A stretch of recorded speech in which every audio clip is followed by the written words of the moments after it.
21 जनवरी 1969। ओम शांति। अव्यक्त बाप दादा मधुबन। बाबा ने कहा, शरीर छूटा परंतु हाथ और साथ नहीं। सभी अव्यक्त मूर्त हो बैठे हो, व्यक्त रूप में रहते अव्यक्त स्थिति में रहना है। जब अव्यक्त स्थिति में स्थित हो जाएंगे तो उस अव्यक्त स्थिति में कोई उलझन नहीं रहेगी। वर्तमान समय चल रहे सभी पाठ आप बच्चों को अति शीघ्र अव्यक्त बनाने के साधन हैं। डगमग होने की ज़रूरत नहीं। शुरू में यज्ञ की स्थापना भी अनायास ही हुई थी। जब आप शुरू में यज्ञ की स्थापना में आए थे तो आप सभी से निश्चय के पत्र लिखाए थे। यही निश्चय लिखाते थे कि अगर ब्रह्मा चला जाए तब भी हमारी अवस्था, हमारा निश्चय अटल रहेगा। वह निश्चय पत्र याद है? निश्चय उसको कहा जाता है जिसमें किसी भी प्रकार का किसी भी स्थिति अनुसार विघ्न के समय संशय नहीं आता। परिस्थितियाँ तो बदलनी ही हैं, बदलती ही रहेंगी, लेकिन आप जैसे गीत गाते हो ना, बदल जाए दुनिया ना बदलेंगे हम, तो ऐसे ही आप सभी निश्चय बुद्धि आज के संगठन में बैठे हुए हो। आपकी मम्मा आप सबको कहा करती थी कि निश्चय के जो भी आधार अब तक खड़े हैं वह सब आधार निकलने ही हैं, और निकलते हुए भी उसकी नींव मजबूत है।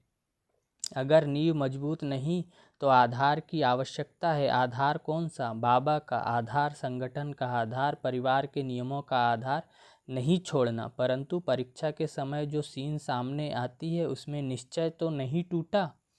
निश्चय अटूट होता है, वह तोड़ने से टूटता नहीं। ऐसे ही निश्चय बुद्धि गले के हार हैं।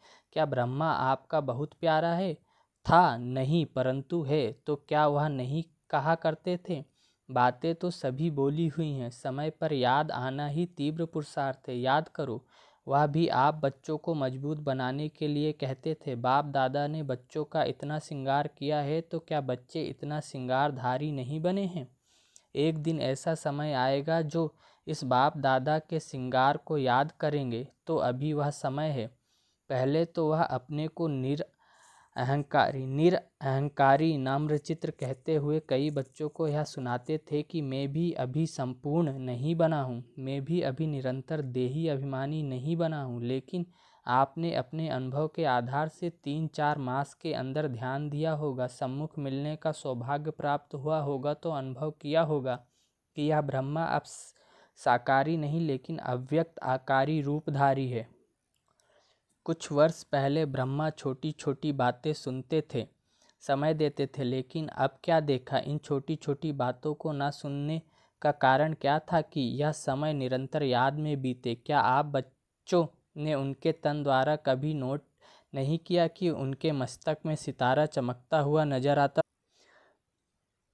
अव्यक्त स्थिति में जो होंगे उन्होंने अव्यक्त मूर्त को जाना, पहचाना। जो खुद नहीं अव्यक्त अवस्था में रहते थे उन्होंने अमूल्य रत्न को पूरी रीति नहीं पहचाना। अभी भी स्थापना का कार्य ब्रह्मा का है, ना कि हमारा।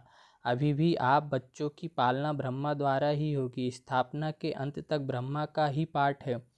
अभी आप सभी बच्चे सोचते होंगे कि ब्रह्मा द्वारा पढ़ाई कैसे होगी। यूँ तो वास्तव में अवस्था के प्रमाण कैसे, क्योंकि क्वेश्चन उठना नहीं चाहिए, लेकिन कई बच्चों के अंदर प्रश्न तो क्या, लेकिन काफ़ी हलचल का सागर शुरू हो गया है। यह पहला पेपर बहुत थोड़ों ने पास किया। कुछ तो धैर्य रखे। जब अविनाशी ज्ञान है, अविनाशी पढ़ाई है, तो फिर यह प्रश्नों की हलचल क्यों? फिर भी उसी हलचल को शांत करने के लिए समझा रहे हैं। क्लास जैसे चलती है वैसे ही चलेगी। क्या सुनाएंगे? जो ब्रह्मा का तन मुकर्रर है तो मुरली उसी के तन द्वारा जो चली है वही मुरली है, और संदेशियों द्वारा थोड़े समय के लिए जो सर्विस करते हैं उनको मुरली नहीं कहा जाता है। उस मुरली में जादू नहीं है, बाप दादा की मुरली में ही जादू है। इसलिए जो भी मुरलियाँ चल चुकी हैं वह सभी रिवाइज करनी है। जैसे पहले पोस्ट जाती थी वैसे ही मुख्य सेवा केंद्र पर आबू से जाती रहेंगी। क्या आपको 1 वर्ष पहले जो मुरली चली थी वह याद है? कल जो पढ़ी होगी वह भी याद नहीं होगी। कई पॉइंट्स ऐसी हैं जो कई बार पढ़ने से भी बुद्धि में नहीं ठहरती। इसलिए मुरली और पत्र का जैसे कनेक्शन होता है वैसे ही होगा। जैसे आप मधुबन में रिफ़्रेश होने आते हो वैसे ही आएंगे। क्या करें, किससे मिलने आवे?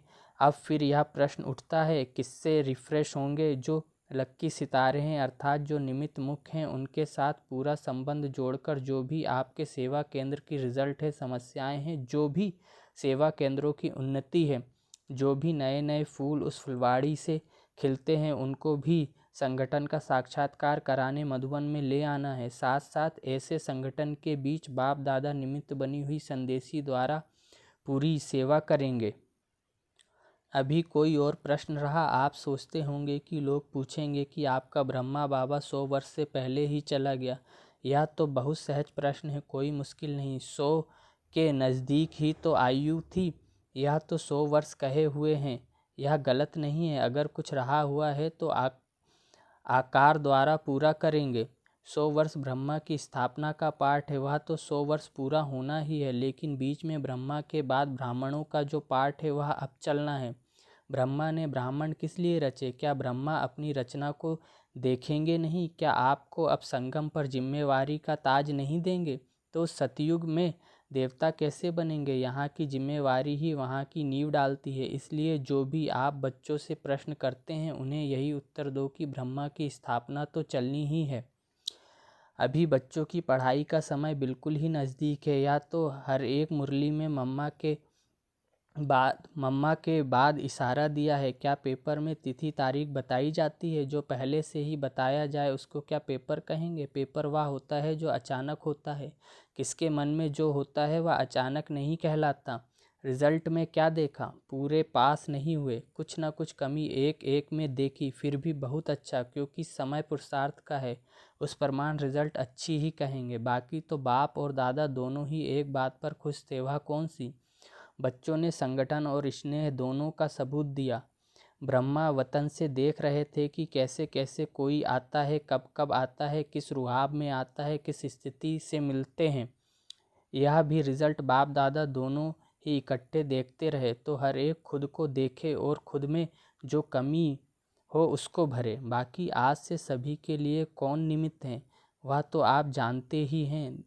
दीदी तो है, साथ में कुमार का मददगार है। जैसे और सभी लिखा पढ़ी चलती थी वैसे ही हेडक्वार्टर से चलती रहेगी। यह दोनों आप सभी की देख रेख करती रहेंगी। अगर आवश्यकता हुई तो आप सभी के सेवा केंद्रों पर चक्कर लगाती रहेंगी। लेकिन अब का पेपर क्या है? यह तो अचानक पेपर निकला, परंतु जो आने वाला पेपर है वह बताते हैं। अब एक मत अंतर्मुख और अव्यक्त स्थिति में स्थित होकर संबंध में आओ। यही बाप दादा जो पेपर बता रहे हैं उसकी रिजल्ट देखेंगे। पिछाड़ी के समय ब्रह्मा तन द्वारा जो शिक्षा दी है वह तो सभी ने सुनी ही होगी और याद भी होगी। आज के दिन इस संगठन के बीच कुछ देने भी आए हो तो कुछ लेने भी आए हो, तो जो लेंगे वह देने के लिए तैयार हैं। जिसके दिल में कुछ संकल्प आता हो कि ना मालूम क्या हो, ऐसी तो कोई बात नहीं होगी, वह हाथ उठावे।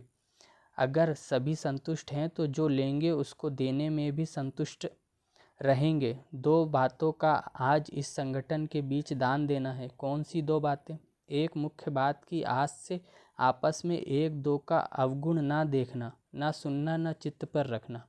अगर कोई बहन या भाई की कोई भी बात देखने में आए तो निमित्त बने हुए जो हैं उनके द्वारा उनको इशारा दिला सकते हो।